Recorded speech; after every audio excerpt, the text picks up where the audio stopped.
कैसे हाल चाल, कैसे हो आप सब। मैं अंकिता राठौर और आप सबका वेलकम करती हूँ on this amazing platform physics वाला। एंड आज के हमारे वन शॉट में जो कि है लाइफ प्रोसेसेस इन एनिमल्स। तो यहाँ पे लाइफ प्रोसेसेस क्या होता है थोड़ा सा उसको समझ लेते हैं और उसके बाद में हम बढ़ेंगे कि एनिमल्स यानी कि उसमें ह्यूमंस भी आते हैं बेटा। Humans are social animals. तो यहाँ पे ह्यूमंस हो गए, एनिमल्स जैसे कि काउ हो गया, बर्ड हो गया, फिशेस हो गए, फ्रॉग्स हो गए, सबके बारे में जो इनके अंदर लाइफ प्रोसेसेस होते हैं उनके बारे में हम थोड़ा थोड़ा पढ़ेंगे। तो आइए स्टार्ट करते हैं। तो आज हम क्या क्या पढ़ने वाले हैं बेटा, सारे टॉपिक्स हमारे वन शॉट में कवर हो जाएंगे, कोई भी टॉपिक आपका नहीं छूटने वाला है, डोंट वरी। आइए स्टार्ट करते हैं बेटा। लाइफ प्रोसेस होते क्या? लाइफ प्रोसेस वो होते हैं जो हमारे सर्वाइवल के लिए या फिर हमें जिंदा रखने के लिए इंपॉर्टेंट होते हैं, या फिर जो भी जिंदा लोग हैं, लिविंग ऑर्गेनिज्म है ना, जीवित प्राणी हैं, उनके अंदर ये प्रोसेसेस होते हैं। ठीक है, तो अब यहाँ पे बात करते हैं कि न्यूट्रिशन सब में होता है। एनिमल्स में होता है, ह्यूमंस में होता है, बर्ड्स में होता है, फिशेस में होता है, सारे ऑर्गेनिजम्स में हो रहा है, प्लांट्स में भी होता है। तो यहाँ पे बोल रहा है कि भैया लाइफ प्रोसेसेस जो है ये सारा भैया न्यूट्रिशन वाला जो है ये सब में हो रहा है। रेस्पिरेशन सब में हो रहा है, सब में हो रहा है, ये वाला लाइफ प्रोसेस भी सब में हो रहा है। एक्सक्रीशन सब में हो रहा है, सब एक्सक्रीट करते हैं, बॉडी से वेस्ट रिमूव करते हैं, हाँ होता है, सब में होता है। एंड रिप्रोडक्शन भी करते हैं। ठीक है, अब एक बात आपको ध्यान रखनी है कि यहाँ पे reproduction is not an essential life process. मतलब ये ऐसा लाइफ प्रोसेस है कि हमारे सर्वाइवल के लिए, हमारे जिंदा रहने के लिए कंपलसरी है, ऐसा नहीं है। ठीक है, बाकी अगर आप न्यूट्रिशन नहीं है आपके बॉडी के अंदर, या फिर आप रिस्पायर नहीं कर रहे हो, या फिर आप एक्सक्रीट नहीं कर रहे हो, तो आपकी हेल्थ जो है वो खराब हो सकती है, इवन डेथ भी हो सकती है लोगों की। ठीक है, तो ये कुछ लाइफ प्रोसेस जो बहुत एसेंशियल है कि इंसानों के अंदर अगर कोई जीवित है तो भैया ये सारी चीजों की वजह से है। लेकिन रिप्रोडक्शन ऐसी चीज है, अगर कोई रिप्रोड्यूस नहीं कर रहा है, अगर कोई बच्चा पैदा नहीं कर रहा है, तो ऐसा नहीं है कि मौत हो जाएगी सीधे। ठीक है, वो जिंदा रहेगा। It is not an essential life process, but हाँ ये एक ऐसा प्रोसेस है जिससे लाइफ, जो न्यू लाइफ आती है वो धरती पे प्रकट हो जाएगी भैया। ठीक है, जो न्यू जनरेशन है उस पर्टिकुलर स्पीशीज की वो आ सकती है। तो रिप्रोडक्शन एक लाइफ प्रोसेस है बट नॉट एन एसेंशियल। ठीक है, अब बात कर रहे हैं कि एनिमल्स जो है उन्हें कहां से मिलती है एनर्जी बेटा। एनर्जी मिलती है फ्रॉम फूड। ठीक है, कहां से मिल रही है? खाने से मिल रही है। तो वही चीज बोल रहे हैं कि फूड के अंदर क्या क्या होता है बेटा, कॉम्प्लेक्स कंपोनेंट्स होते हैं, जैसे कार्बोहाइड्रेट्स हो गए, प्रोटीन्स हो गया, फैट्स हो गया, ये सारी चीजें होती है। अब क्या ये सारी चीजें हमारी बॉडी एज इट इज ले लेती है? नहीं, हमारी बॉडी क्या करती है, इनको लेकर और फिर इसका ब्रेक डाउन करती है। ठीक है, इसको क्या करती है, इसको ब्रेक डाउन करती है इनटू सिंपलर फॉर्म्स। वो बोलते हैं कि भाई एकदम सीधे ही उठा के दे दिया, ऐसे हजम नहीं होगा हमसे, इसको थोड़ा सा तोड़ो मोड़ो भैया थोड़ा, है ना। तो रोटी भी आप खाते हो तो बेटा आपने देखा होगा तोड़ के खाते हो। ऐसा तो है नहीं कि जो इतनी बड़ी रोटी है या आपने यूं घुमाई और ऐसे सीधे अंदर मुंह के, ऐसा तो लेते नहीं हो ना, आराम से धीरे धीरे छोटे छोटे सिंपलर फॉर्म्स में खाते हो। वैसे ही हमारी बॉडी को भी सिंपलर फॉर्म्स में ये सारी चीजें चाहिए होती हैं। ठीक है, तो अब यही समझा रहा है कि जब हम खाना खाते हैं तो हमारी बॉडी क्या करती है बेटा, जो कॉम्प्लेक्स फूड्स होते हैं जैसे कार्बोहाइड्रेट्स, प्रोटीन्स, फैट्स, इन सबको सिंपलर फॉर्म्स में कन्वर्ट करती है। ठीक है, और ये कैसे होता है बेटा, ये होता है डाइजेशन के थ्रू।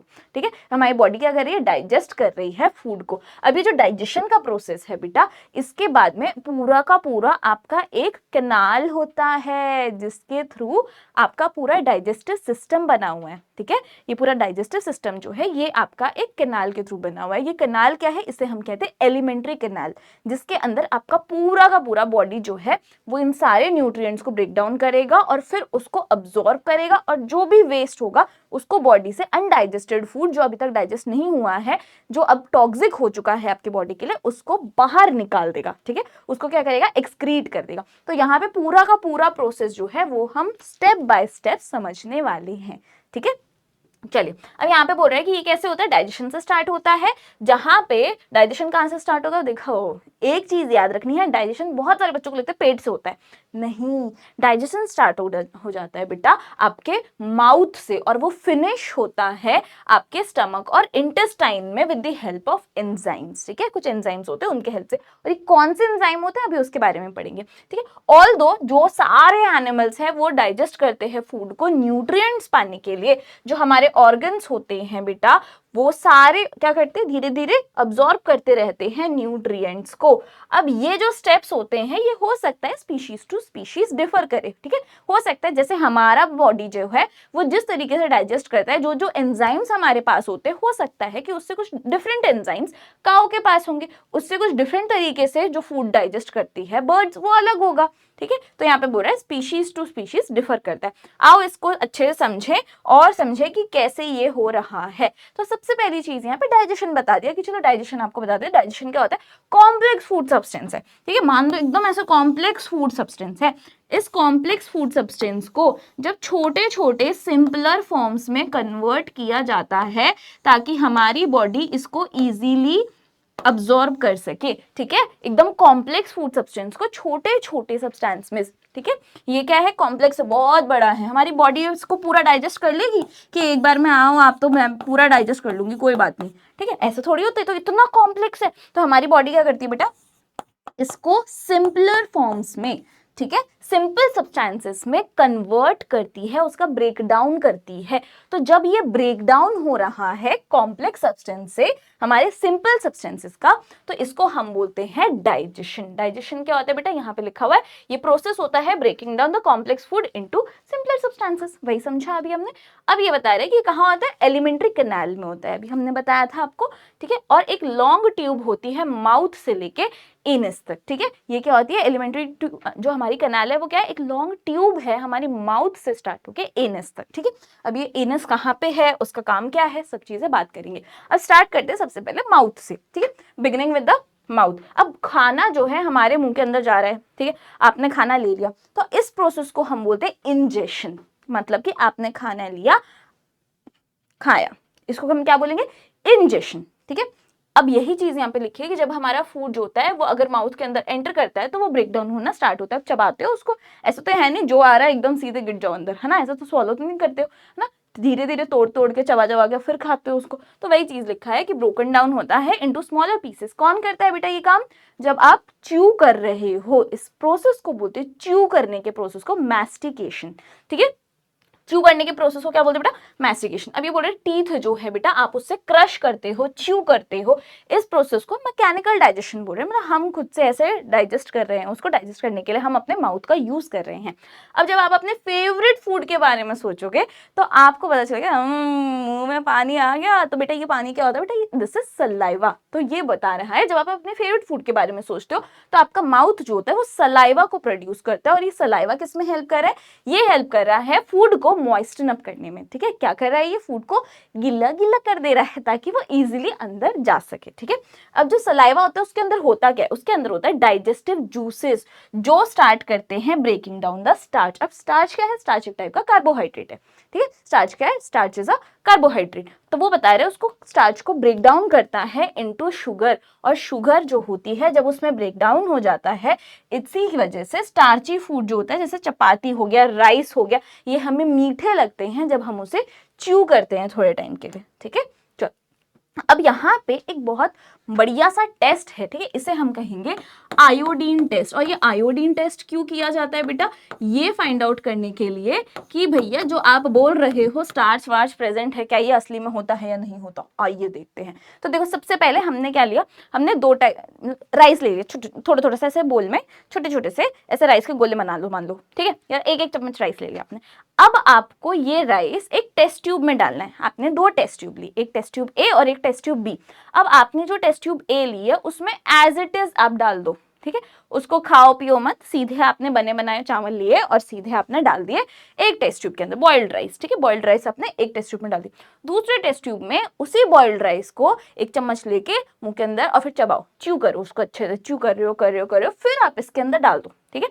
अब आप इसमें गिरना आ गई है ना, कोई बात नहीं, पर करना पड़ता है, ठीक है। साइंस है, साइंस में कुछ गंदा नहीं होता, ठीक है। अब आपने इसके अंदर डाल दिया। अब जब आपने इसके अंदर डाला, अब आपको इसमें वाटर ऐड करना है। दोनों में आपने वाटर ऐड कर दिया थोड़ा थोड़ा, ऐसा नहीं कि ले भर के पानी एकदम बॉटल भर कर डाल दिया, ऐसा नहीं, थोड़ा थोड़ा वाटर आपने ऐड कर दिया। अब जब आपने वाटर ऐड किया उसके बाद में आप डालोगे आयोडीन सोल्यूशन, ठीक है। कुछ ड्रॉप्स ऑफ आयोडीन सोल्यूशन, ये नहीं कि बोतल ली और सीधे ढाल दिया, ऐसा नहीं, ठीक है। ड्रॉपर से आप थोड़ा थोड़ा आयोडीन सोल्यूशन लोगे। अब आप देखोगे कि भैया ये तो ब्लूइश ब्लैकिश कलर आ रहा है, बट यहाँ कोई कलर नहीं है। ऐसा क्यों, ऐसा कैसे हो सकता है? तो बेटा ऐसा इसीलिए क्योंकि इसको आपने च्यू नहीं किया था, मतलब कि इसमें स्टार्च प्रेजेंट था ना, जो यहाँ पे स्टार्च का प्रेजेंस दिखाता है, ठीक है, स्टार्च का प्रेजेंस दिखाता है ब्लूइश ब्लैक कलर आयोडीन के साथ में जब आता है कांटेक्ट में, ठीक है, जब स्टार्च आयोडीन के साथ कांटेक्ट में आएगा तो ब्लूइश ब्लैकिश कलर दिखाता है। लेकिन यहाँ पे क्या हुआ, यहाँ पे ऐसा क्या हुआ, एकदम जज्बात बदल गए भैया। यहाँ पे ऐसा हुआ कि बेटा आपका जो ये जो स्टार्च था, ठीक है, ये जो स्टार्च था आपने क्या किया है, इसको च्यू किया है, ठीक है, आपने जब इसको च्यू किया तो ये तो शुगर में बदल गया। अब यहाँ पे स्टार्च जो है जब वो शुगर में कन्वर्ट हो गया है तो कौन सी चीज यहाँ पे शुगर जो है ये कैसे यहाँ पे आयोडीन टेस्ट में आपको रिजल्ट देगी, हमें तो बेटा स्टार्च जो है वो ब्लूइश ब्लैकिश कलर देता है, तो यहाँ पे ये कलर नहीं आएगा, ठीक है, इसलिए यहाँ पे ये कलर नहीं आएगा। चलो अब आगे बात करते हैं कि माउथ जो है उसको आपको हेल्दी रखना है, बहुत बेसिक सी चीजें हैं, बचपन से आप सुनते आ रहे हो बेटा, गुड ओरल हाइजीन रखनी है, इसीलिए आपको हमेशा अपना जो टीथ होते हैं उसे ब्रश करना चाहिए, आपकी जो टंग होती है उसको भी साफ रखना है, ठीक है, टीथ के साथ साथ टंग को भी क्लीन करना है ट्वाइस अ डे, सुबह शाम, ठीक है, और अपने माउथ को रिंस करना है वाटर से, जब आप खाना खाते हो उसके बाद में आपको पानी लेना है और अपने पूरे माउथ में ऐसे घुमा कर फिर फ्लश आउट कर दो, बाहर ऐसे स्पिट कर दो, ठीक है। तो अब ये बोला इससे क्या होगा, इससे टूथ डीके जो है ये नहीं होगा, प्रिवेंट होगा, और आपके माउथ में बैड स्मेल भी नहीं आएगी, ठीक है। इसीलिए अब आपको समझ में आ रहा हो कि हमारे बड़े बूढ़े जो बोलते हैं कि हमारे ओरल हाइजीन जो होती है हमें रखनी चाहिए। क्यों, अगर आप सोचो आपकी स्मेल आ रही है बहुत गंदी माउथ से, ठीक है, और आप ऐसे हाथ को पता है ऐसा करके बात करो, सामने वाले को पूरी की पूरी हवा जा रही है आपके मुंह की, क्या ऐसा अच्छा लगेगा? कोई ऐसा करे छी यार बदबू आ रहा है तेरा मुंह, दूर रहो, अच्छा लगेगा? ऐसा कोई बोलेगा नहीं ना। तो आप पहले से ही ओरल हाइजीन मेंटेन करो, ठीक है।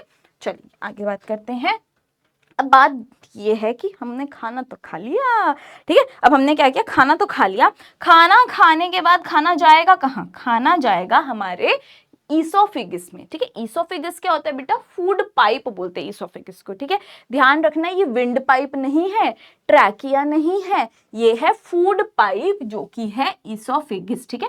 अब ईसोफेगस में ये होता है कि भैया खाना तो आ गया, अब खाना जो है उसको क्या करते हैं भैया, पुश करते हैं, हमारे जो मसल्स होते हैं वो क्या करते हैं, ऐसे पुश करते हैं, फिर खाना आगे हुआ, फिर ये जो खाना आ गया है फिर यहाँ से पुश करेंगे, फिर ये थोड़ा सा आगे बढ़ेगा, फिर पुश करेंगे, तो यहाँ पे रिदमिक कॉन्ट्रैक्शन एंड रिलैक्सेशन होती है, ठीक है। ये जो रिदमिक कॉन्ट्रैक्शंस एंड रिलैक्सेशंस जो हो रही हैं, ठीक है, इसको हम बोलते हैं, यस आपने अपने दिमाग में अभी तक बोल लिया होगा, इसे हम कहते हैं पेरिस्टाल्सिस, ठीक है, इसे हम कहते हैं पेरिस्टाल्सिस, ठीक है, इतना क्लियर है।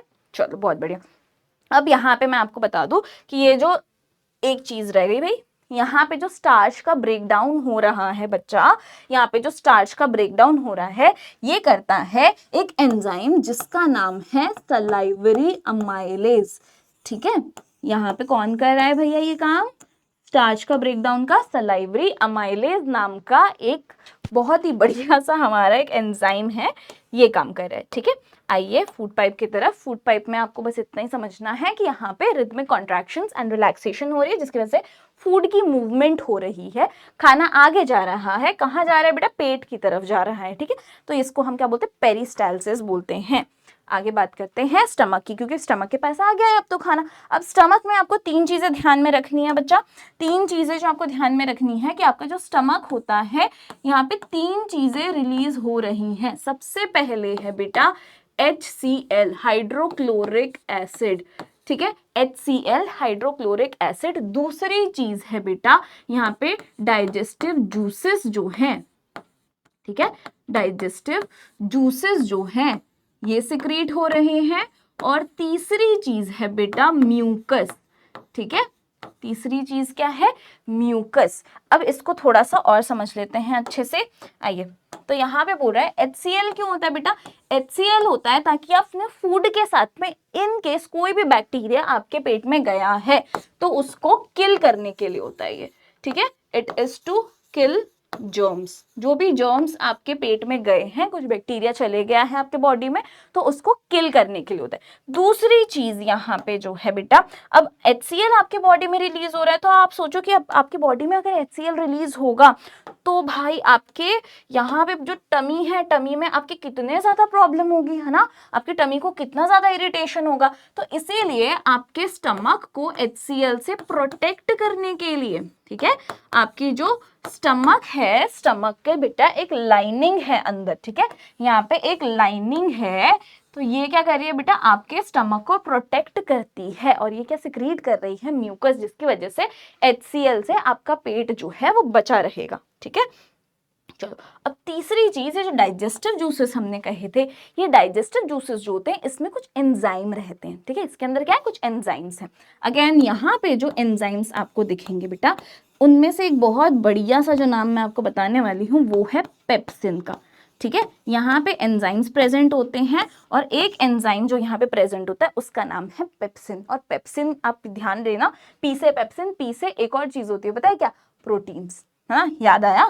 तो यहाँ पे जो बेटा प्रोटीन्स है इसका ब्रेकडाउन होता है बाय पेप्सिन, ठीक है। पेप्सिन क्या करता है, पेप्सिन ब्रेकडाउन कर देता है ऑफ प्रोटीन्स, ठीक है। ये आपको चीज याद रखनी है जब आप यहाँ पे स्टमक वाली चीज पढ़ोगे तब, ठीक है। चलो, तो तीन चीजें हमें पता चली है, स्टमक जो है इसमें HCl निकल रहा है, डाइजेस्टिव जूसेस सिक्रीट हो रहा है एंड म्यूकस सिक्रीट हो रहा है। HCl जर्म्स को किल करने के लिए, म्यूकस HCl से पेट को प्रोटेक्ट करने के लिए, और तीसरी चीज है बेटा एंजाइम्स जो रहते हैं डाइजेस्टिव जूसेस के अंदर, ये क्या करते हैं, जैसे कि पेप्सिन हो गया, एक पेप्सिन जो एंजाइम है ये प्रोटीन्स का ब्रेक डाउन कर रहा है, ठीक है।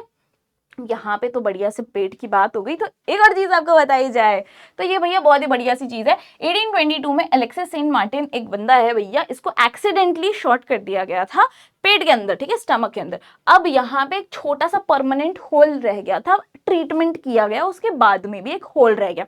अब यहाँ पे जो विलियम जी थे, इन्होंने सोचा कि ओ आपदा को अवसर में बदलते हैं, तो इन्होंने यहाँ पे क्या किया, ये उनके डॉक्टर थे, तो इन्होंने इस होल को यूज किया ताकि वो डायरेक्टली ऑब्जर्व करे कि किस तरीके से स्टमक के अंदर डाइजेशन हो रहा है, ठीक है। और फिर उन्होंने एक्सपेरिमेंट्स कंडक्ट किए कि कैसे अलग अलग खाने के जो भी ब्रेकडाउन होता है वो किस तरीके से होता है। उन्होंने देखा कि अच्छा ये खिला के देखते हैं इसका ब्रेकडाउन कैसे हो रहा है, ये खिला के देखते हैं इसका ब्रेकडाउन कैसे हो रहा है। तो डिफरेंट डिफरेंट फूड का जो ब्रेकडाउन होता है वो किस तरीके से होता है वो उन्होंने एक्सपेरिमेंट्स कंडक्ट किया, देखा, ठीक है।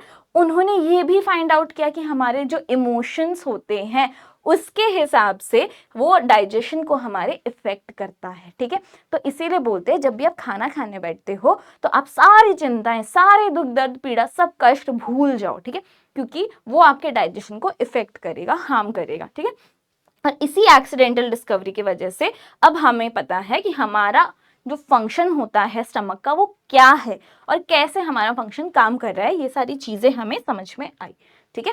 अब चलो आगे बढ़ते हैं। ये जो खाना है हमारा जो अभी हमने खाया था, माउथ में इंजेक्शन हो गया, पेटू के अंदर हमारा डाइजेशन हो गया। अब डाइजेशन के बाद में अब और भी बहुत सारी चीजें हो रही है ना बेटा, तो चलो उसको भी समझते हैं। तो थोड़ा सा यहाँ पे आपको कुछ इंपॉर्टेंट चीज बता देती हूँ। ये है आपका लिवर, ये तो आपको पता ही होगा, ठीक है, बहुत बड़ा सा ग्लैंड है ये बॉडी का। ये जो लिवर होता है, ये लिवर क्या करता है, ये लिवर सिक्रीट करता है। क्या सिक्रीट करता है बेटा, सिक्रीट यानी प्रोड्यूस कर रहा है। क्या प्रोड्यूस कर रहा है, ये प्रोड्यूस करता है बाइल जूस, ठीक है। क्या प्रोड्यूस कर रहा है ये प्रोड्यूस कर रहा है बाइल जूस। और ये जो बाइल जूस होता है, ये बाइल जूस जितना हमारी बॉडी यूज करती है सो करती है, नहीं करती है वो स्टोर हो जाता है जाके ये जो ग्रीन कलर का बल्ब लाइक आपको स्ट्रक्चर दिख रहा है यहाँ पे, ठीक है, यहाँ पे जाके ये क्या होता है बेटा, स्टोर हो जाता है, ठीक है। चलो तो यहाँ पे मैं लिख देती हूँ स्टोर। कहाँ स्टोर होता है, ये जो ग्रीन बल्ब लाइक स्ट्रक्चर है यहाँ, इसको पता है क्या बोलते हैं, इसको बोलते हैं गॉल ब्लैडर, ठीक है। तो हमेशा ध्यान रखना, क्वेश्चन अगर टीचर आपको घुमा फिरा के पूछे कि बाइल जूस कौन स्टोर करता है, तो बेटा गलती से भी लिवर मत लिख देना, ध्यान देना, स्टोर पूछा है यानी गॉल ब्लैडर करता है।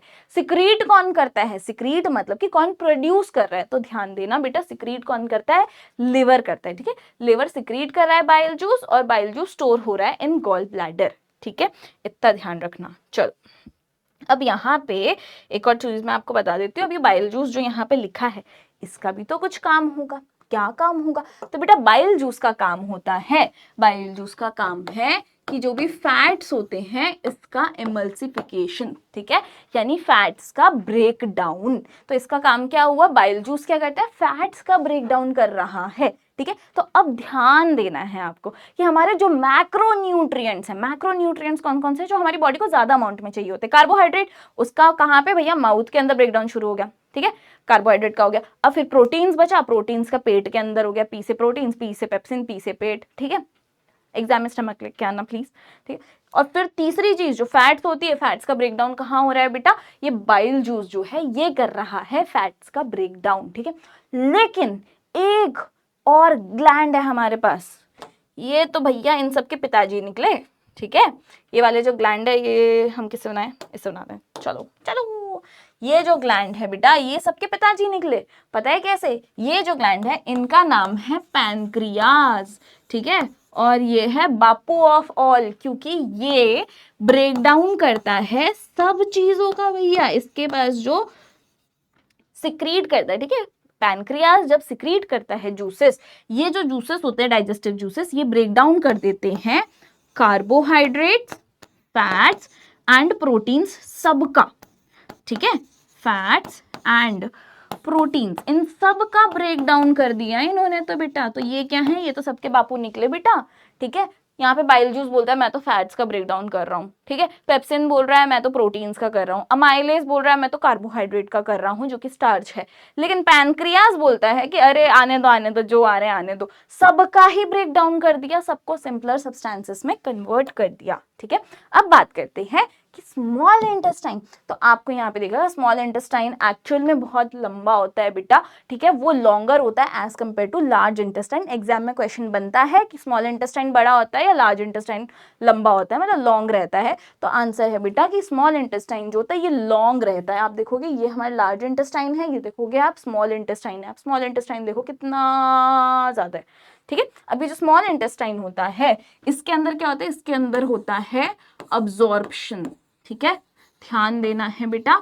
अब्जॉर्प्शन हो रहा है किसका? जो भी न्यूट्रिएंट्स का अभी तक ब्रेक डाउन हुआ था बेटा उन सब का अब्जॉर्प्शन होता है आके स्मॉल इंटेस्टाइन में, ठीक है। और अब्जॉर्प्शन में क्या होता है? अब्जॉर्प्शन यानी कि जितना भी न्यूट्रिएंट्स था सबका अब्जॉर्प्शन कर लिया, ठीक है।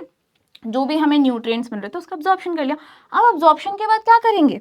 अब्जॉर्प्शन के बाद में बच्चा यहाँ पे आपको यहाँ पे दिख रहा होगा छोटा छोटा छोटा छोटा ये जो स्ट्रक्चर है, इस स्ट्रक्चर को हम कहते हैं विलय, ठीक है।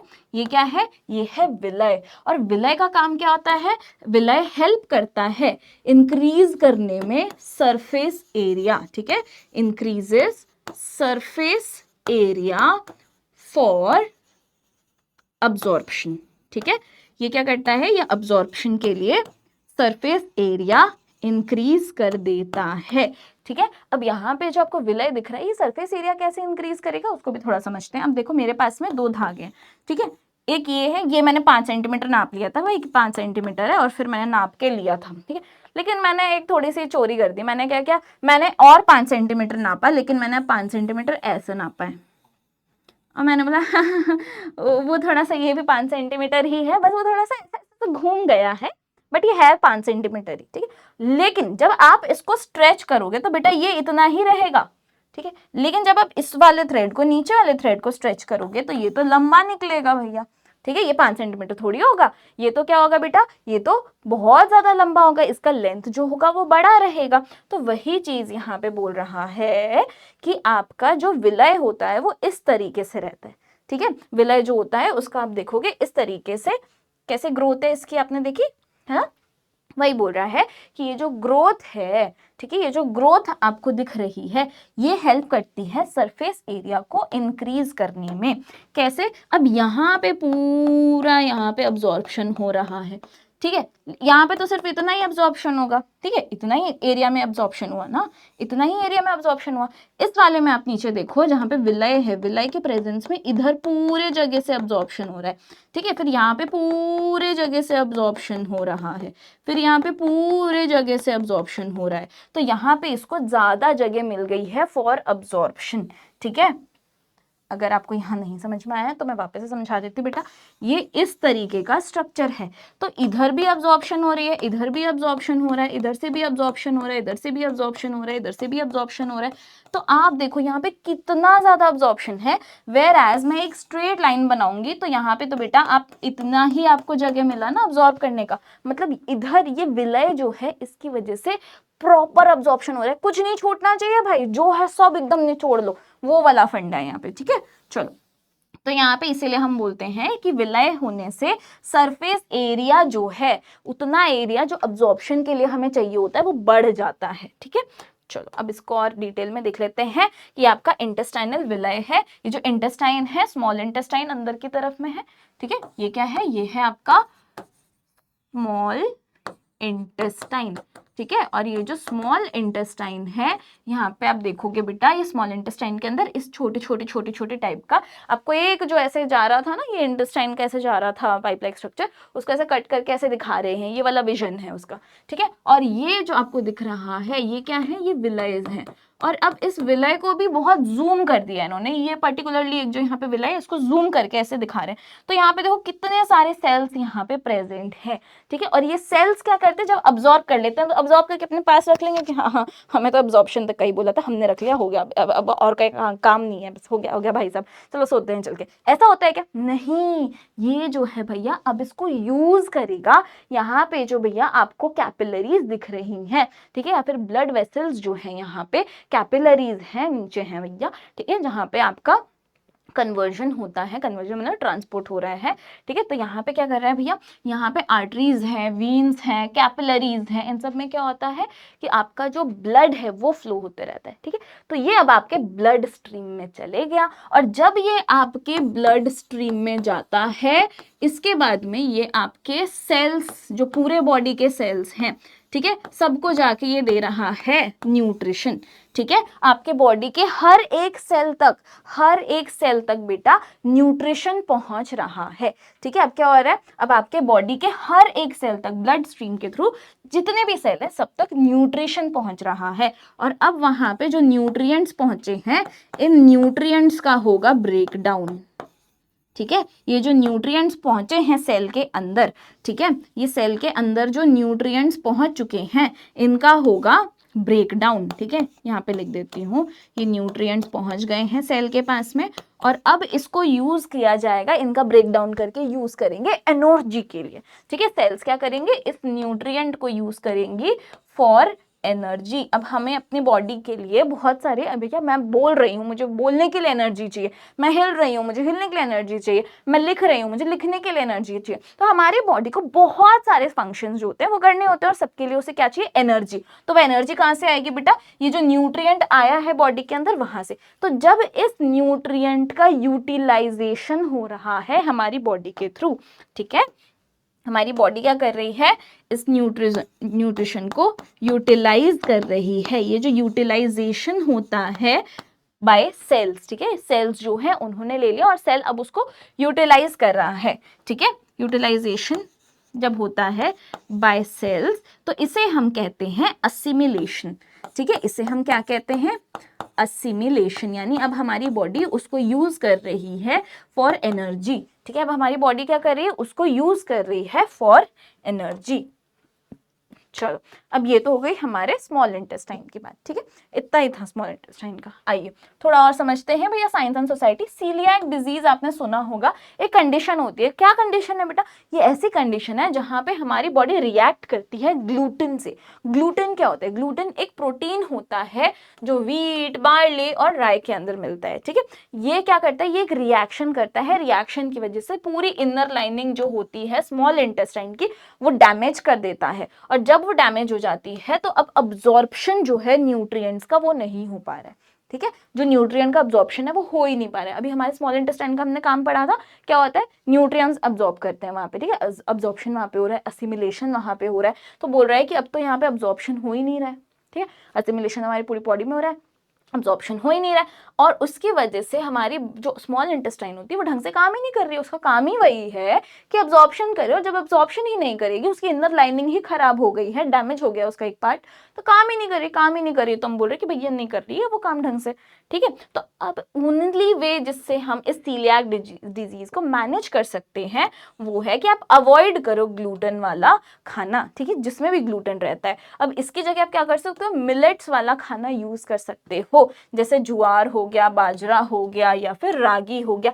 ये सब मिलेट्स होते हैं, और ये जो होते हैं ये नेचुरली, नेचर ही उसको ग्लूटेन फ्री बनाता है, आपको कोई जरूरत नहीं है कि उसमें से बैठ के ग्लूटेन अलग से छांट के निकालो, ऐसा कुछ नहीं है, ठीक है। जो मिलेट्स होते हैं वो हाईली न्यूट्रिशियस फूड होते हैं, ठीक है, जैसे बाजरा हो गया, रागी हो गया, ज्वार हो गया, ठीक है, ये सब जो होते हैं ये ग्लूटेन फ्री होते हैं, और इसीलिए इन लोगों को सजेस्ट किया जाता है जिन्हें सीलियाक डिजीज होती है, ठीक है। आगे बढ़े, अब बात आती है लार्ज इंटेस्टाइन की। अब लार्ज इंटेस्टाइन का काम क्या है, सब कुछ तो निचोड़ गया, अब जो अनडाइजेस्टेड फूड है अब इस बेचारे के पास आया। अब कौन है ये बाहर वाला है, ठीक है, गलती से भी ये लार्ज इंटेस्टाइन मत बोलना ना कि अरे ये तो बड़ा लग रहा है, ये होगा पक्का, नहीं ये नहीं है, ये स्मॉल है, ये बाहर वाला लार्ज है, ठीक है, ये क्या है, लार्ज इंटेस्टाइन। अब ध्यान देना बेटा, इंस्टाइन देख रहे हो, आइंस्टाइन ही लिख दूंगी थोड़ी देर में, इंटेस्टाइन, ठीक है, लार्ज इंटेस्टाइन।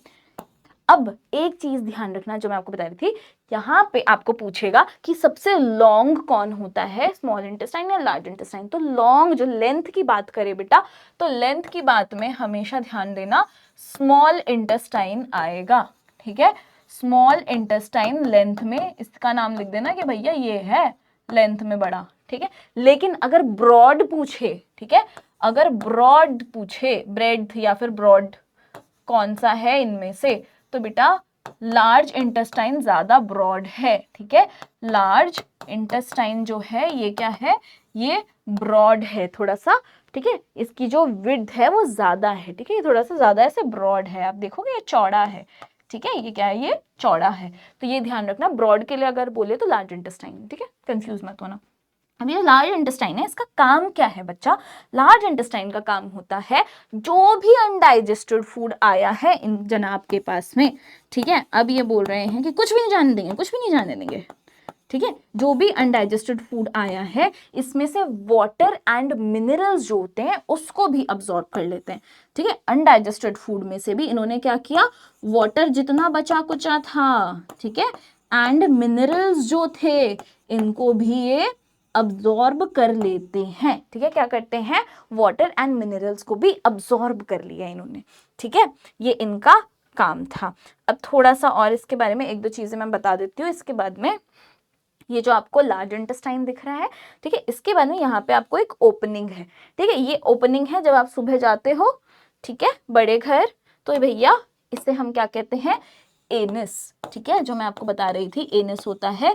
एनस क्या होता है, एनस हेल्प करता है एजिशन में, ठीक है, एनस क्या हेल्प कर रहा है बेटा, एजिशन में। एजिशन क्या है, एजिशन है जो अनडाइजेस्टेड फूड है उसका रिमूवल फ्रॉम द बॉडी, ठीक है, उसका रिमूवल फ्रॉम द बॉडी, उसमें कौन हेल्प कर रहा है, एनस हेल्प कर रहा है, ठीक है, कैसे, एजिशन करके। अब जब तक ऊपर से प्रेशर नहीं बनता है कि अब इस चीज को बाहर निकालो, अनडाइजेस्टेड फूड को बाहर निकालो, तब तक जो अनडाइजेस्टेड फूड होता है वो कहाँ स्टोर होता है बेटा, रेक्टम में। अब ध्यान देना, रेक्टम क्या होता है बेटा, रेक्टम एजिशन में हेल्प नहीं करे, रेक्टम क्या है, यहाँ पे फूड स्टोर्ड है, अनडाइजेस्टेड फूड स्टोर्ड रहता है, ठीक है, जो हर जगह से घूम घाम के आ गया है, तो अनडाइजेस्टेड फूड जो है यहाँ पे स्टोर्ड रहता है, ध्यान रखना है आपको, ठीक है, रेक्टम में क्या होगा, अनडाइजेस्टेड फूड स्टोर रहेगा, जब आगे से प्रेशर आता है कि चलो चलो अब अनडाइजेस्टेड फूड को बाहर निकालो बॉडी से, तब वो यहाँ पे रेक्टम में जो फूड स्टोर रहता है तब उसको प्रेशर पड़ता है, प्रेशर पड़ के फिर वो एनस के थ्रू बाहर निकलता है बॉडी के, ठीक है, एग्जिट कहाँ से होता है, एनस के थ्रू होता है, ठीक है, स्टोर कहाँ पे रहता है, रेक्टम में रहता है, ठीक है। चलो अब फटाफट से इसको समराइज कर लेते हैं बच्चा। सबसे पहले था इंजेशन, आपने खाने को खाया, ठीक है, सबसे पहले क्या था, आपने इंजेस्ट किया फूड को, फूड को इंजेस्ट करने के बाद में आपने क्या किया बच्चा, आपने मतलब आपने नहीं किया, आपने तो इंजेस्ट ही किया था, फिर आपकी बॉडी ने उसको डाइजेस्ट किया, ठीक है, आपकी बॉडी ने क्या किया, उसको डाइजेस्ट किया। डाइजेस्ट करने के बाद में आपकी बॉडी ने अब क्या किया है उसको बेटा, उसको और ज़्यादा जितने भी आपके न्यूट्रिएंट्स है सबको अच्छे से ब्रेक डाउन करके और फिर उसका अब्जॉर्प्शन कर लिया कि भैया ये तो काम की चीज़ मिल गई, अब्जॉर्ब कर लो सब। तो अब्जॉर्ब कर लिया, अब्जॉर्ब करके अब उन्होंने बोला काम की चीज़ थी तो इसको यूज़ भी किया जाए। तो अब जब यहाँ पे काम की चीज़ जो है उसका यूज़ की बात की गई तो यहाँ पे आ गया आपका असिमिलेशन, ठीक है, असिमिलेशन आ गया जब इसको यूज़ करने की बात की। और जो भी फिर जो बचा कुचा भैया अनडाइजेस्टेड फूड था इसको बॉडी से बाहर भी तो निकालेंगे, तो बचा कुचा जो अनडाइजेस्टेड फूड था उसे जब बॉडी से निकाला तो उसे हम कहते हैं एडिशन, ठीक है। तो ये पूरा का पूरा आपका डाइजेस्टिव सिस्टम पूरा कैसे काम कर रहा है वो हमने बात कर ली। अब जो लार्ज इंटेस्टाइन होता है उसमें बहुत हेल्पफुल बैक्टीरिया होते हैं जो अनडाइजेस्टेड फाइबर जो होता है उसका ब्रेक डाउन करते हैं, और ये बैक्टीरिया जो होते हैं कुछ न्यूट्रिएंट इंपॉर्टेंट जो होते हैं हमारे हेल्थ के लिए वो भी प्रोड्यूस करते रहते हैं। और जब हम फाइबर रिच खाना खाएंगे या फिर फर्मेंटेड फूड खाएंगे जैसे कर्ड हो गया, पिकल्स हो गए, तो उससे हमारा डाइजेशन जो रहता है वो हेल्दी रहता है, ठीक है। आगे बढ़ते हैं। अब ये बता रहा है कि एंशिएंट आयुर्वेदिक जो हमारे टेक्स्ट है जैसे चरक संहिता जो है ये स्ट्रेस करता है, यानी कि ये बताता है the importance of easily digestible food, जो इजीली डाइजेस्ट हो ऐसा खाना खाने का क्या इंपॉर्टेंस है ये बता रहा है, ठीक है। और स्पाइसेस के बारे में बता रहा है, जिंजर हो गया, ब्लैक पेपर हो गया, क्यूमिन हो गया, ये सब हमारे डाइजेशन को इम्प्रूव करते हैं, अच्छा बनाते हैं, ठीक है। और मॉडर्न न्यूट्रिशन जो होता है ये भी हाईलाइट करता है कि कैसे आपको टाइम पे खाना खाना चाहिए, जो घर वाले बोलते रहते हैं वही सारी चीजें हैं, ठीक है। माइंडफुल ईटिंग, जब खाना खा रहे हो तो खाने पे ध्यान दो, ये नहीं कि टीवी पे ध्यान है, फोन पे ध्यान है, मूवी में ध्यान है, इस तरीके से नहीं, ठीक है, खाने पे ध्यान दो। और ओवर ईटिंग को अवॉइड करो, आपको पता होना चाहिए कब पेट भर गया, ये नहीं कि ठूस लिया कि अरे भाई आज तो बढ़िया खाना था, लो भर लो भर लो, और ठीक है। तो इससे आपकी डाइजेस्टिव हेल्थ जो रहेगी ये अच्छी रहेगी, ठीक है। ये तो गई इंसानों के डाइजेशन की बात। अब बात करते हैं कि रूमिनेंट्स जो होते हैं इनके डाइजेशन की। अब सुनो, ये जो रूमिनेंट्स आप पढ़ने जाओगे ना बेटा, रूमिनेंट्स क्या होता है, रूमिनेंट्स वो एनिमल्स होते हैं जिनके पास में 4 चेम्बर्ड स्टमक होता है, ठीक है। इनके पास में क्या होता है, 4 चेम्बर वाला स्टमक होता है। तो यहाँ पे कुछ इंपॉर्टेंट टर्म्स में बता दूं, एक तो रूमिनेंट जो होता है ये काम आएगा आपको, ठीक है, हु आर रूमिनेंट्स या डिफाइंड रूमिनेंट्स, ये वो इस टाइप के क्वेश्चन पूछे जाएंगे। दूसरा क्वेश्चन जो यहाँ से बनेगा कि ये जो रूमिनेंट्स होते हैं, ठीक है, जिनके पास 4 चेम्बर्ड स्टमक होता है, ठीक है, इनके अंदर एक स्पेशल प्रोसेस होता है डाइजेशन का, उसको क्या बोलते हैं, तो ये जो स्पेशल प्रोसेस होता है डाइजेशन का इसे हम कहते हैं रूमिनेशन, ठीक है।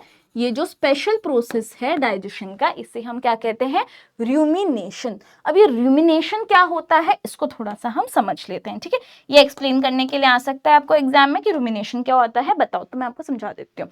सबसे पहले जो गैया है उसने खाना खाया, ठीक है, गैया ने क्या किया, सबसे पहले खाना खाया, इसको थोड़ा सा थिक करते हैं, हाँ जी, गैया ने खाना खाया। अब वो खाना कहीं तो जाएगा है ना, उसने थोड़ा बहुत ही चबाया, बोलती ज्यादा मेहनत नहीं करूंगा, हो गया, अंदर जाएगा, ठीक है। अब सोचो इसने भी थोड़ा सा चबाया है, सीधे से गिटा नहीं है, तो आप भी डायरेक्ट ऐसे गिटा मत करो, थोड़ा चबाया करो खाने को, ठीक है। इन्होंने खाना खाया, खाना जाएगा टुक टुक टुक टुक टुक टुक टुक टुक करते हुए सबसे पहले कहाँ गया, रूमिन के अंदर। तो पहला यहाँ पे जो चेम्बर है उसका नाम क्या है, रूमिन। रूमिन में जाएगा, रूमिन बोलेगा कि भैया ये तो पूरा चबा के नहीं लाए हो तुम, आगे भेजो वापस से। अब ये जा रहा है यहाँ पे रेटिकुलम के पास, रेटिकुलम कर रहा है वेरीफाई कि हाँ चबाया तो नहीं था भाई साहब, देखिए अब चबाना तो पड़ेगा आपको वापस से। फिर ये वापस से रेटिकुलम से होते हुए गैया के मुंह के अंदर वापस से जा रहा है, माउथ के अंदर, ठीक है। फिर यहाँ पे जो गैया है, ये गैया माउथ में क्या करती है, उसको च्यू कर रही है, और जब इन्होंने अच्छे से च्यू कर लिया इसके बाद में ये वापस से इनकी बॉडी के अंदर जा रहा है, ठीक है। वापस से क्या होगा बेटा, वापस से इनकी बॉडी के अंदर जाएगा, और फिर अब जहाँ पे जा रहा है इस चेम्बर को हम बोलते हैं ओमेसम, ठीक है। तीसरा चेम्बर कौन सा है, ओमेसम। और ओमेसम ने अब बोल दिया ठप्पा, चलो आगे, ठीक है, ठप्पा लगा दिया कि वेरीफाइड, बिल्कुल एकदम अच्छे से पचा देंगे, ठीक है। अब कहाँ है भैया, अब ये बाहर जा रहा है थ्रू एबोमेसम। चौथा जो चेम्बर है उसका नाम क्या है, एबोमेसम, और इसके थ्रू, इंटेस्टाइन के थ्रू जो आपको क्या बोलते हैं, उपले, उपला मिलता है वो, ठीक है, अब उन्होंने एग्जिट कर दिया अपनी बॉडी से अनडाइजेस्टेड फूड को। तो आई होप आपको ये समझ में आएगा। अब यहाँ पे पार्शियली डाइजेस्टेड फूड जो होता है उसके बारे में बहुत बार क्वेश्चन बनता है कि भैया पार्शियली डाइजेस्टेड फूड को क्या बोलते हैं। ठीक है, तो ये जो पार्शियली डाइजेस्टेड फूड है इसे बोला जाता है कड। ठीक है, इसे बोला जाता है कड। तो ये एक टर्म आपसे पूछा जा सकता है। रूमिनेंट्स क्या है? दूसरा टर्म जो आपसे पूछा जाएगा रूमिनेशन क्या है? रूमिनेशन होता है ये पूरा प्रोसेस जो रूमिनेंट्स के अंदर हो रहा है डाइजेशन का, उसको हम रूमिनेशन बोलते हैं। अब फिर आपसे पूछा जाएगा कड क्या है? एमसीक्यू टाइप में क्वेश्चन आता है। कड इज बेसिकली जो पार्शियली डाइजेस्टेड फूड होता है। अब बेटा एक जो टर्म है ये आप कंफ्यूज हो जाते हो कि अरे ये टर्म तो हमें पढ़ाया ही नहीं है, जो कि है रीगर्गिटेशन। ठीक है, रीगर्गिटेशन क्या होता है? रीगर्गिटेशन का मतलब है कि जो फूड है वो वापस से आपके माउथ मतलब गैया के मुंह के अंदर आ रहा है, माउथ के अंदर आ रहा है, फिर इसको वापस से च्यू करके ये अंदर भेज रही हैं। ठीक है, तो रीगर्गिटेशन मतलब फूड का वापस आना। ठीक है, फूड का वापस आना फॉर च्यूइंग। फूड जब वापस आता है माउथ में फॉर च्यूइंग तो उसे हम बोलते हैं रीगर्गिटेशन हो रहा है। तो अब ये जो टर्म्स है रूमिनेंट्स, रूमिनेशन, कर्ड, रीगर्गिटेशन, इनको देख के डरना नहीं है। ठीक है, और इनमें जो प्रोसेस हो रहा है वो मैंने आपको बता दिया है कौन कौन से बेटा, और यहाँ पे नंबर भी लिखा हुआ है। First is र्यूमन, second is reticulum. Reticulum ने वापस से माउथ के अंदर भेजा, वहां से भैया अब ओमेसम में आया और ओमेसम के थ्रू आगे एबोमेसम में गया, एबोमेसम के बाद फिर इंटेस्टाइन और फिर बाहर। ठीक है, एग्जिट बॉडी के। अब यहाँ पे दूसरी बात की जा रही है बर्ड्स की। अब जो बर्ड्स होती हैं उनके पास एक स्पेशल स्टमक है भैया जिसका नाम है गिजर्ड। ठीक है, ये जो गिजर्ड है ये हेल्प कर रहा है इन डाइजेशन। और पता है कैसे? जब बर्ड्स जो होती हैं वो अपना दाना चुगती हैं ना चूं चूं चूं चूं चूं चूं चूं चूं करके, तो वो एक्सीडेंटली कुछ स्टोन्स जो होते हैं छोटे छोटे उसको भी खा जाती हैं। ठीक है, वो क्या करती हैं, गलती से कुछ स्टोन्स होते हैं छोटे छोटे उसको भी वो खा जाती हैं। तो जब ये स्टोन्स को जब वो खा जाती हैं तो अब उनका जो स्टमक है वो यानी कि गिजर्ड जो है वो इन स्टोन्स को यूज करता है और इसके थ्रू चर्निंग करता है कि फूड जो है उसे स्टोन जो भी है ना ये सब क्या करते हैं उसको ब्रेक डाउन करने हैं। ठीक है, ये क्या करते हैं, ये सारे स्टोन्स क्या करते हैं, फूड जो है उसका ब्रेक डाउन करते हैं। ठीक है, तो गिजर्ड क्या है, एक स्पेशल टाइप का स्टमक है जो बर्ड्स के अंदर हो रहा है होता है। ठीक है, जिसमें क्या होता है स्टोन्स है, इसको यूज किया जाता है ताकि फूड का ब्रेक डाउन कर सके। और ये स्टोन्स जो है पैदा हुआ पेट में पथरी है ऐसा वाला नहीं है ये। ठीक है, ये बेसिकली इन्होंने कुछ छोटे छोटे स्टोन्स खा लिए, उनसे यहाँ पे इनका डाइजेशन हो रहा है। ठीक है, ये हेल्पफुल है उनको भी। ठीक है, चलो अब ये तो हो गई हमारे डाइजेशन की बात। ठीक है, ह्यूमंस, एनिमल्स, बर्ड्स सबकी बात कर ली हमने। अब आते हैं दूसरे लाइफ प्रोसेस पे जो कि है ब्रीदिंग। ठीक है, पहला क्या था, डाइजेशन हो गया, दूसरा क्या है, ब्रीदिंग, सांस ले रहे हैं हम। ठीक है, तो इंसान क्या करता है बेटा, सांस अंदर भी लेता है, सांस छोड़ता है। ठीक है, तो अब पहले जो ब्रीदिंग इन हो रही है यानी सांस अंदर लेने की प्रक्रिया हो रही है उसको थोड़ा सा समझ लेते हैं। ठीक है, तो सांस अंदर ले रहे हैं तो क्या होगा, जब सांस अंदर लेंगे तो जो ट्रैकिया होता है, ट्रैकिया क्या होता है बेटा, ट्रैकिया होता है आपका विंड पाइप। ठीक है, ट्रैकिया जो है ये क्या है आपका, ट्रैकिया इज विंड पाइप। जैसे आपका फूड पाइप था वैसे आपका ये विंड पाइप है। ठीक है, फूड पाइप ईसोफेगस है, विंड पाइप जो होता है ये होता है ट्रैकिया। तो जब भी एग्जाम में क्वेश्चन पूछा जाएगा तो कंफ्यूज नहीं होना है। ठीक है, चलो अब इन्होंने क्या किया, इन्होंने ब्रीदिंग इन किया, सांस अंदर ली। सांस अंदर लेने के टाइम पे आप यहाँ पे देखोगे कि लंग्स जो होते हैं वो बाहर की तरफ जा रहे हैं, इन्फ्लेट हो रहे हैं। और यहाँ पे जो एक डोम शेप का यहाँ पे एक आपको स्ट्रक्चर दिख रहा है जिसे हम बोलते हैं डायफ्राम, ये क्या होता है, ये फ्लैटन हो जाता है। ठीक है, और जब एक्सेल करते हो, सांस बाहर निकालते हो, तो आपके लंग्स नॉर्मल वापस से पोजीशन पे आ जाते हैं और डायफ्राम जो होता है वो वापस से अपने डोम शेप में आ जाता है। ठीक है, अब यहाँ पे बहुत सारी चीजें हो रही हैं इनहेलेशन और एक्सहेलेशन के टाइम पे, जरा सा इनके ऊपर नजर डालते हैं। ओके भाई लोग, चलो यहाँ पे भैया हमारे लाइन बनाना भूल गए थे तो गाइस हम लोग ही बना देते हैं, कोई बात नहीं। चलो अब यहाँ पे आपको कुछ चीजें ध्यान देने वाली हैं भाई, आ जाओ फटाफट से देख लेते हैं। इनहेलेशन क्या होता है, सबसे पहली चीज जब आपको एग्जाम में डिफरेंसेस पूछे जाएंगे, ये रहे डिफरेंसेस। ठीक है, लिख लेना। यहाँ पे सबसे पहली चीज है डिफरेंसेस में डेफिनेशन। क्या होता है, इनहेल जब आप ब्रीद इन कर रहे हो और एक्सेल क्या हो गया जब आप ब्रीथ आउट कर रहे हो। ठीक है, इसमें क्या होता है, ब्रीद इन करने के टाइम पे डायफ्राम जो होता है वो कॉन्ट्रैक्ट करता है और फिर वो फ्लैटन हो जाता है, ठीक है, फ्लैटन हो जाता है, नीचे ऐसे चले जाता है। और डायफ्राम जो होता है एक्सहेलेशन के टाइम पे वापस से अपने नॉर्मल डोम शेप में आ जाता है, रिलैक्स हो जाता है, एकदम चिल हो जाता है, ठीक है। रिब केज जो है, सांस लोगे आप देखोगे रिब केज जो है वो बाहर की तरफ आ रही है, फॉरवर्ड एंड आउटवर्ड आती है, एक्सहेल करते टाइम वो वापस से अपने नॉर्मल डाउनवर्ड या इनवर्ड चले जाती है। चेस्ट कैविटी जहां पे एयर भरने वाली है वो तो बढ़ जाएगी क्योंकि आप इनहेल कर रहे हो, एयर को आने की जगह चाहिए, तो चेस्ट कैविटी इंक्रीज हो जाती है। एक्सहेल यानी कि अब आपने बाहर निकाल दिया सांस, तो बेटा ये चेस्ट कैविटी डिक्रीज हो जाती है। लंग्स जो होते हैं ये इन्फ्लेट हो जाते हैं, जैसे कि अभी मैंने आपको बताया था, आपने सांस लो देखो इन्फ्लेट हो रहे हैं लंग्स, ठीक है। यहाँ पे लंग्स जो होते हैं डिफ्लेट हो जाते हैं। ऑक्सीजन जो है ये आपके बॉडी के अंदर जा रही है, ब्लड के अंदर जा रही है, एक्सहेलेशन के टाइम पे कार्बन डाइऑक्साइड बॉडी के बाहर आता है, ठीक है। ये आपको पूछा जा सकता है। रेस्पिरेटरी डिजीजेस जो ह्यूमंस में होते हैं, अभी आपको बहुत ही रिसेंट में जो है आपको पता ही होगा कि कोविड-19 हुआ था बेटा ना, ऐसे ही बहुत सारे, जब आप डस्ट जो होते हैं डस्ट पार्टिकल्स, उसको जब आप इनहेल कर देते हो, एक्सीडेंटली करते हो, कोई जानबूझ के तो करता नहीं है, यहाँ पे धूल है इसको सूंघूंगा, ऐसा तो करते नहीं हो ना, तो ऐसे ही आपको रेस्पिरेटरी डिजीजेस हो जाते हैं, जो कि एक है भैया कोविड-19, ये डिजीज हुई थी, अभी भी काफी कॉमन हो गई है अभी तो, ठीक है। पहले तो एकदम हंगामा हो गया था, पैंडेमिक आ गया था, आपको पता ही है रेस्पिरेटरी डिजीजेस होती हैं भैया कि आपके जो रेस्पिरेटरी सिस्टम है जो कि है आपका ट्रैकिया ना, लंग्स, डायफ्राम ना, ये सारी चीजें जो हैं, ब्रोंकाई, ब्रोंक्यूल्स, एल्वेलाई, ये सारी चीजें जो हैं ये आपके चेस्ट जो आपकी रेस्पिरेटरी सिस्टम है उसमें है, ठीक है। चलो अब वापस से आते हैं फटाफट से कि बेटा ब्रीदिंग जो अभी हम बात कर रहे थे, सांस लेना सांस छोड़ना, इसमें और रेस्पिरेशन में क्या डिफरेंसेस है। अब ध्यान रखना बेटा, ब्रीदिंग जो होती है रेस्पिरेटरी स्ट्रक्चर में होती है, जो कि अभी हमने देखा था, पढ़ा था, लेकिन रेस्पिरेशन कहाँ है, सेल के अंदर हो रहा है। खाना खाया था याद है, वो तो अभी डाइजेस्ट किया था हमने, है ना। अब हमने क्या बात की थी कि उसका यूटिलाइजेशन हो रहा है, सेल्स क्या कर रहे हैं, उसका ब्रेक डाउन कर रहे हैं और उससे एनर्जी ले रहे हैं, उसी प्रोसेस को हम रेस्पिरेशन बोलते हैं, ठीक है। तो ये कहाँ होता है, ये सारे सेल के अंदर होता है। ब्रीदिंग जो होती है रेस्पिरेटरी स्ट्रक्चर में होती है। ब्रीदिंग एक फिजिकल प्रोसेस है, ठीक है, आपका फिजिकल प्रोसेस है, उसमें कुछ नया नहीं बन रहा है, लेकिन रेस्पिरेशन में बेटा ये एक केमिकल प्रोसेस है, ठीक है। रेस्पिरेशन क्या है, ये एक केमिकल प्रोसेस है, इसमें एनर्जी फॉर्म हो रही है न्यूट्रिएंट से।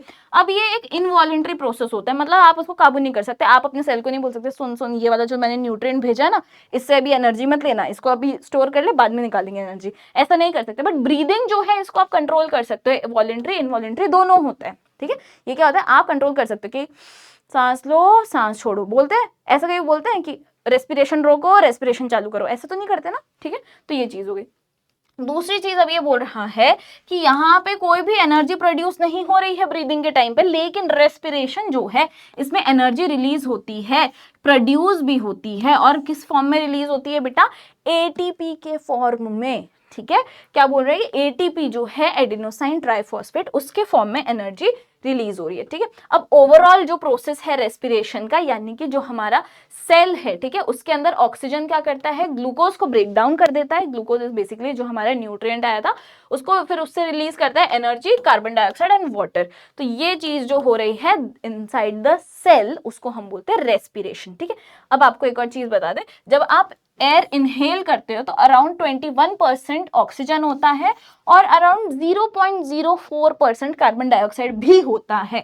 लेकिन जब आप सांस छोड़ते हो, एक्सहेल करते हो, तो आपको पता चलेगा कि 21 में से 16 या 17% ऑक्सीजन वापस से बाहर जा रही है। मतलब इतना सारा ऑक्सीजन हमारी बॉडी ने रख लिया है, ठीक है, मतलब उसको यूज कर रही है, किसके लिए, रेस्पिरेशन के लिए यूज कर रही है। और बाहर क्या छोड़ रही है बेटा, कार्बन डाइऑक्साइड। ये कार्बन डाइऑक्साइड कहाँ से आ रहा है, यहाँ से आ रहा है। जब रेस्पिरेशन हो रहा है तो बेटा ऑक्सीजन यूज हो गया और कार्बन डाइऑक्साइड रिलीज हुआ। यहाँ पे आप देख सकते हो कि nearly 4 to 5% carbon dioxide body से रिलीज हो रहा है, ठीक है। तो यहाँ पे आपके टीचर्स ये भी करते हैं, ये वाली चीज आपको एग्जाम में पूछ लेते हैं, ठीक है, कि कितना इनहेल हुआ कितना एक्सहेल हुआ, ये वाली चीज। चलो रेस्पिरेशन की बात पे आ ही गए हैं, तो रेस्पिरेशन बेटा दो टाइप के होते हैं, एरोबिक एंड एनारोबिक।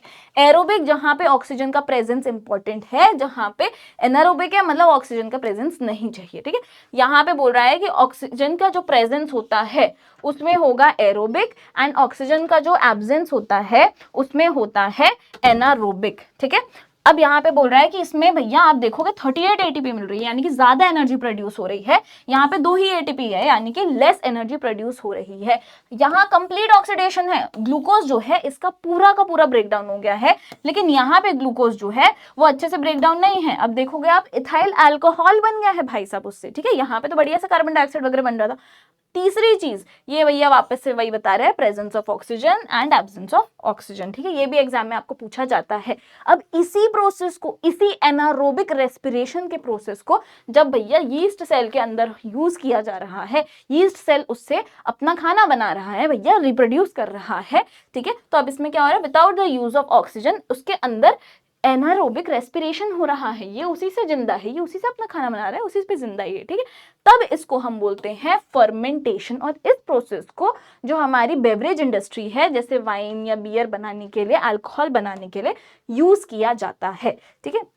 ये सब बात हो गई। अब बात करते हैं सर्कुलेटरी सिस्टम की। सर्कुलेटरी सिस्टम जो होता है हमारे इंसानों की जो बॉडी होती है, इसमें बेटा न्यूट्रिएंट्स, ऑक्सीजन और वेस्ट प्रोडक्ट ये सब ट्रांसपोर्ट करती है हमारी बॉडी, सर्कुलेट करती है।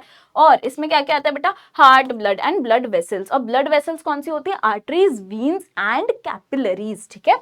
हार्ट जो होता है ये ब्लड को पंप करता है और डिलीवर करता है ऑक्सीजन एंड न्यूट्रिएंट्स। और वापस से क्या लेके आता है बेटा, वेस्ट वापस से लेकर आता है रिमूव करने के लिए, ठीक है। अब जो यही चीजें आपको बताई गई हैं कि स्मोकिंग जो है वो आपके लंग्स को डैमेज करती है, आपको कफिंग हो जाएगी, टॉक्सिक केमिकल्स रिमूव जो होती है वो आपकी बॉडी के अंदर एक्सपोज कर रही है आपकी बॉडी को टॉक्सिक केमिकल से, है ना, उसकी वजह से रिलीज कर रही है स्मोकिंग की टॉक्सिक केमिकल्स आपकी बॉडी के अंदर जा रहे हैं। इवन जो लोग स्मोक नहीं करते लेकिन आपके आसपास रहते हैं, जैसे कि बच्चे लोग, प्रेग्नेंट वुमेन, है ना, या फिर एल्डरली लोग, तो उनके अंदर पैसिव स्मोकिंग हो रही है। मतलब अगर वो धुआं भी सूंघ लेते हैं तो एक तरीके से स्मोकिंग ही कर रहे हैं, डायरेक्टली नहीं, पैसिवली, ठीक है। इसलिए बोल रहे हैं कि अब को अवॉइड करना है स्मोकिंग, ठीक है। अब रेस्पिरेशन इंसानों के अंदर तो हमने देख लिया था। लास्ट है बेटा एनिमल्स के अंदर देख लेते हैं। एनिमल्स जैसे कि बर्ड्स हो गए, एलिफेंट्स हो गए, लायंस हो गए, काउस हो गए, लिजर्ड हो गया, स्नेक हो गया, ये सब क्या करते हैं बेटा, लंग्स यूज करते हैं, ठीक है। लंग स्ट्रक्चर्स अलग अलग हो सकते हैं, ऐसे नहीं कि जैसे इंसानों के वैसे बड़े बड़े हो, ऐसे नहीं है, ठीक है। जो हमारी फिशेस हैं वो गिल्स का यूज कर रही है ताकि वो ऑक्सीजन को वाटर से ले सके। जो वाटर डिसॉल्व होता है, वाटर के अंदर डिसॉल्व होता है ना ऑक्सीजन, उसको वो ले लेती हैं और बाकी वापस से वाटर को बाहर निकाल देती है बॉडी से, ठीक है। कार्बन डाइऑक्साइड भी उसके साथ निकल जाता है। स्किन एंड गिल्स कौन यूज करेगा, एम्फीबियंस, क्योंकि वो पानी में भी रहते हैं और वो लैंड पे भी रहते हैं, ठीक है। तो जैसे कि फ्रॉग्स हो गए, वो गिल्स यूज कर रहे हैं as tadpoles and lungs use कर रहे हैं एज अडल्ट्स जब वो लैंड पे होते हैं, और स्किन भी यूज करते हैं for gaseous exchange in water. ऐसे ही जो अर्थवॉर्म है वो भी अपने स्किन से बेटा ब्रीथ करती हैं, ठीक है, जिसकी वजह से वो अलाउ कर रही हैं ऑक्सीजन एंड कार्बन डाइऑक्साइड का एक्सचेंज, ठीक है। ये तो चलो हो गया आपका फटाफट से आज की क्लास वन शॉट एंड, ठीक है। इसमें बहुत सारे लाइफ प्रोसेसेस की बात की हमने, humans, animals, birds and even हमने फिशेस, फ्रॉग्स, एम्फीबियंस जो होते हैं उनके भी बारे में पढ़ा, ठीक है। तो ये तो बात हो गई। अगली बार हम पढ़ेंगे कि प्लांट्स के अंदर कौन कौन से लाइफ प्रोसेसेस होते हैं, ठीक है। तब तक ये आपको होमवर्क दे रही हूँ। बलून लाइक सैक्स होते हैं छोटे छोटे लंग्स के अंदर जहां पे गैसियस एक्सचेंज होता है, इनको क्या बोला जाता है, ब्रोंकाई, एल्वियोलाई, विंड पाइप या फिर nasal passage. This is your homework, मैंने यहाँ नहीं बताया है, ठीक है। ये आपको मुझे कॉमेंट सेक्शन में बताना है कि क्या है आंसर। परंपरा, प्रतिष्ठा और अनुशासन के तहत यहाँ पे आपको दिल मिल जाएंगे भैया, बहुत सारा प्यार और दिल से थैंक यू आप सबको। मिलते हैं अपनी अगली क्लास में। Till then take care of yourself, bye bye.